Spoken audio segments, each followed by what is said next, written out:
Good evening then, Laura. I'm very, very grateful for you taking the time to talk to me this evening. It's slightly unusual in that we're talking after the event. But as I said just before we started recording, that kind of affords me the opportunity to ask you the question, how is recovery going? Well, it's a pleasure to be talking to you. Recovery is interesting. It's been slow. Oh, it feels slow. I know the race was not that long ago, but gosh, my feet are. I mean, my feet got particularly battered on this race because of the conditions, and I don't think I've ever experienced anything quite like it. So legs feel fine, but feet are they're massive and really sore. And I've just managed today to put a normal pair of shoes on, but that's a victory. That's a win. It is. I feel I've won today, but yeah, the laces are very wide open and it's not particularly comfortable. But I'm less sleep deprived, and the fogginess is disappearing. But yeah, feet are still complaining a lot.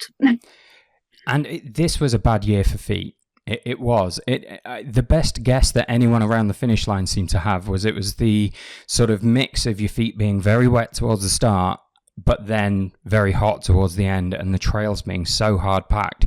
It seemed to be a combination that was a nightmare for feet. I don't know how much K-tape those medics got through this time around.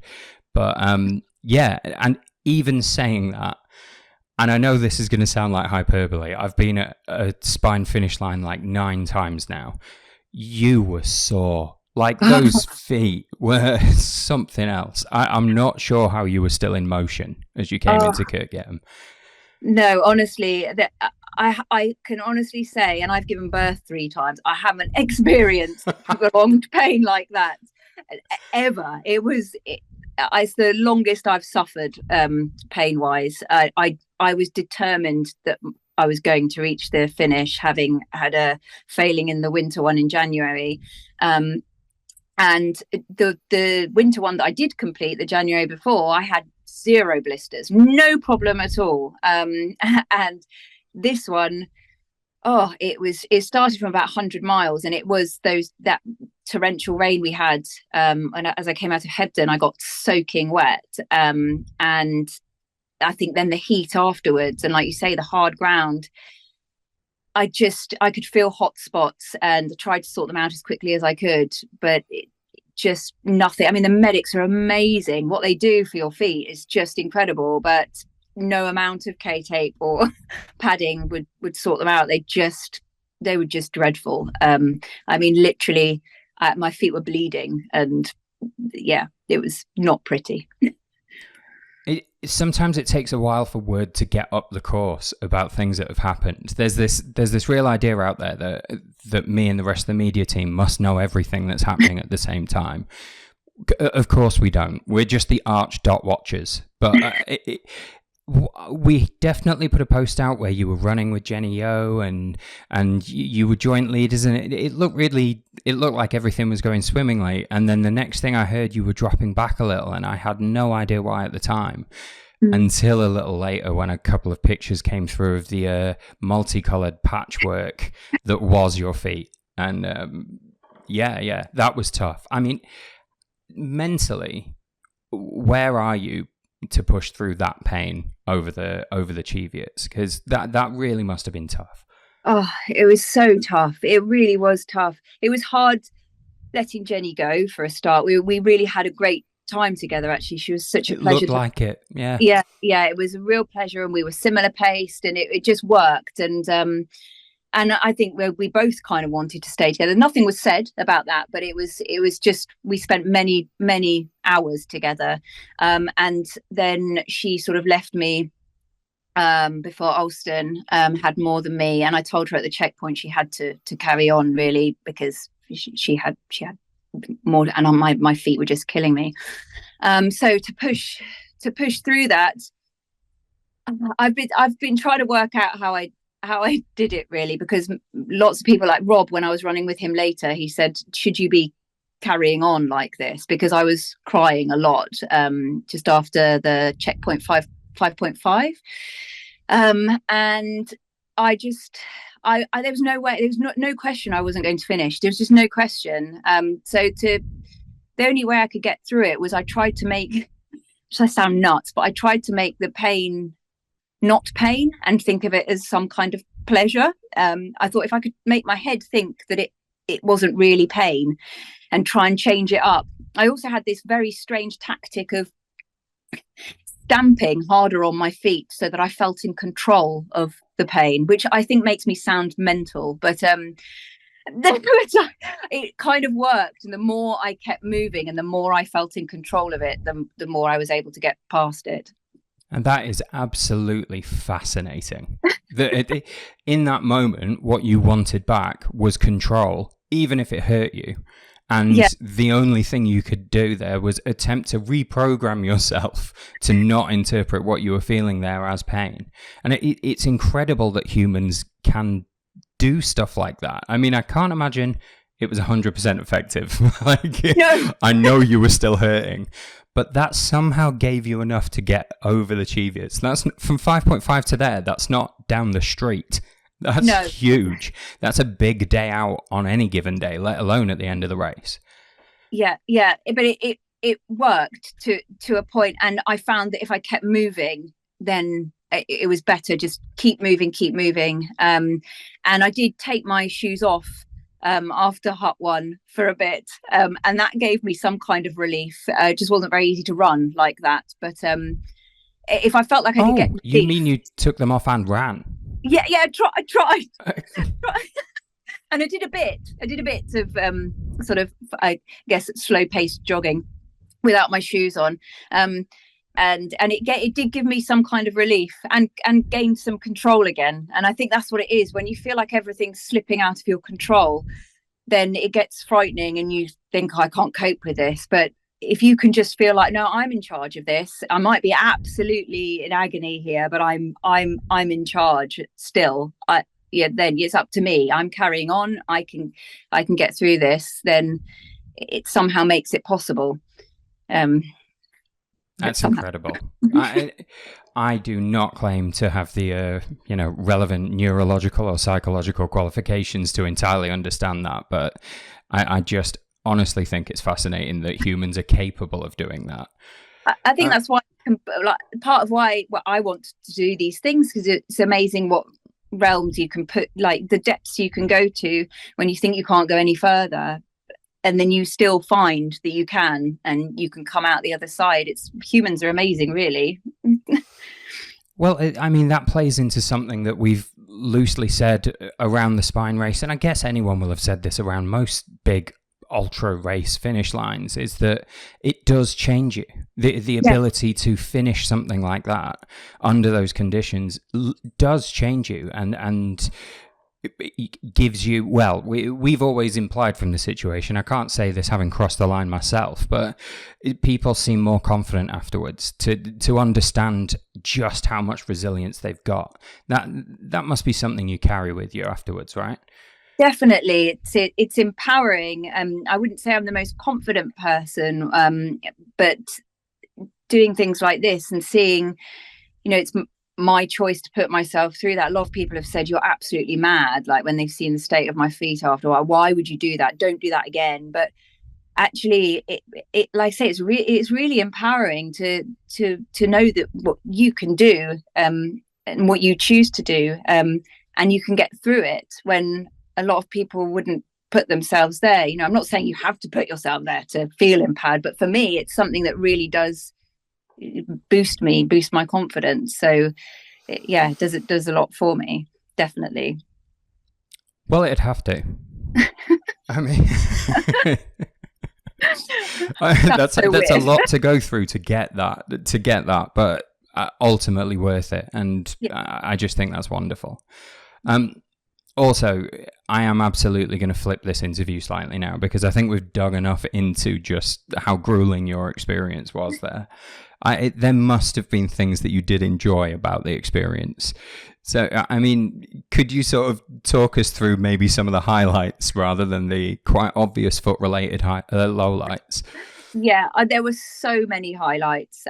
It was just, I found it really magical this summer race. Just I think I said at the end that the sounds, it sounds really really odd thing to say, but the different sounds you get in summer, the birds, the nature, just having that much daylight, it was just magical is the only word that springs to mind. And the views that you get, it's still a magical place in winter, don't get me wrong, but it's just so different in summer. And the sunrises and the sunsets and dusk was just, I don't know, I felt so part of nature. And going up Crossfell, I know it's not often a place of doom, but it was stunning. It was absolutely stunning. And the Cheviots, I was treated to such a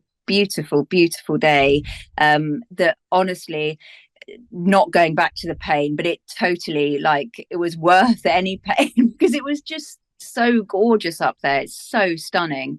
So yeah, and meeting Jenny, I know I've talked about that, but the camaraderie you get, neither of us were thinking, well, I certainly wasn't, I'm certain she wasn't, like, thinking, oh my God, like, I'm racing this person. It wasn't like that. It was, we were just sort of there with each other, an unspoken sort of bond and connection, and sort of almost navigating along difficult sections together. It was really nice. It's a really nice bond you get with someone you've never met before. We love to see that forming from the outside as well. And it seemed to happen on this race more than ever. Maybe it was something about the sort of delightful views and the life that was bursting all around us, because it absolutely was. But yeah, we saw an awful lot of that on this race. Yeah. I think you do just connect with people, like Rob as well, who I finished with. We were sort of toing and froing the whole race, and he said he wasn't going to leave my side when he saw that I was in a bad way, which was lovely, because I'm sure he could have probably gone in a bit quicker, but he did his race with, finished it with me. That's how his race went, and there's something really special about that, I think. Yeah, I'm inclined to agree. It's something about the sport of ultra running in general, I think, but especially a race like the Spine, where there are just so many outside variables. There's no point, if you encounter somebody on the trail 200 miles in getting your head down and trying to race the hell out of them for the next 68 miles. Anything could happen. You might be running into a thunderstorm. You might be about to roll your ankle. You might be about to slip on a slimy slab out there somewhere on the tops. There's no point. The best thing to do if your pace is similar at that point is to hang out. Yeah. Learn a bit about each other. Like, keep an eye on each other for a while, and people do that naturally. I think that's fairly unique in competitive sports, to see a sport that affords that level of cooperation. Oh, definitely, and especially at the top, where people, you think they'd be vying for position, and I certainly didn't feel it was there. It wasn't something that concerned me. It was just lovely to meet someone and share the delights of the trail with them. So yeah, I felt lucky. Well, fantastic. I think that's absolutely lovely. I'm going to steal one of Kev McCann's questions here, if that's all right. Yeah. Because I loved it every time he said it. It's like, if you could take a snapshot in your head right now of one place at one time that you saw out on the course, what would it be?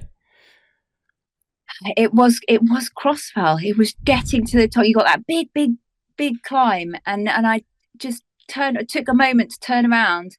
I've got another one actually as well, but I took a moment to turn around, which sometimes you forget to do, believe it or not. And it was breathtaking. You can see for miles and miles and miles. And the other one, which I didn't get to see in winter, and I'd been told how stunning it is High Cup Nick. I'd been there in the dark, so as you do a lot of the winter, and oh my goodness, I was just. In fact, Jenny said to me, "You wait till you see what we're about to see, and didn't disappoint. It's absolutely breathtaking. Yeah, I mean, it's stunning. One of our photographers camped out there overnight just to be there for a sunset and a sunrise the next morning. Oh, how lovely. Yeah, I was very jealous. I'm the one usually lurking around at the checkpoints trying to get power and Wi-Fi in a panic. But yeah, it looked absolutely beautiful out there. Stunning. Well, I'm going to sort of head out of the interview here with one more of Kev McCann's questions, because they are patented. He asks them at the wall and they always work. I'm not going to change the pattern now.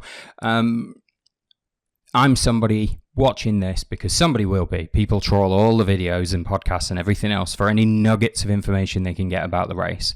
So if I'm listening to this interview back, what one piece of advice are you going to give me going into it?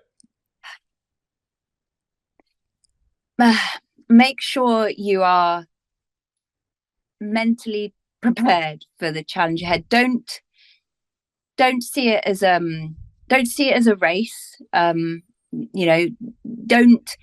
look at it as you got 268 miles to go. Look at it as different little chunks, little stages of adventure. And I think the worst thing you can do is just look at this mammoth task ahead. Just look at these little snippets. You've got these little chunks that you've just got to get through, but they're not bad chunks. They're beautiful adventures, little chapters along your journey. And I think that's the best bit of advice I could give, really, because I think the enormity of the task overwhelms people, and then it's like too much to continue. So yeah, if you can break it down into lovely little chapters of a storybook, then it'll be a much easier journey. Well, I think that's wonderful. Thank you. I don't know if we could end on more of a mic drop of a quote. So thanks very much for that. I'm so glad we managed to sort this out. And I mean, nobody listening at home will have any idea, although I'm now saying it out loud, how many times we tried to line this call up over the last few days. But I'm so glad we finally made it, Laura. Thank you for talking to me today. No, it's been lovely. Thank you. You're absolutely welcome. And congratulations again. That was just an outstanding and really gritty performance. Thank you so much, really. No problem at all. You have a lovely evening. And you. Thank you.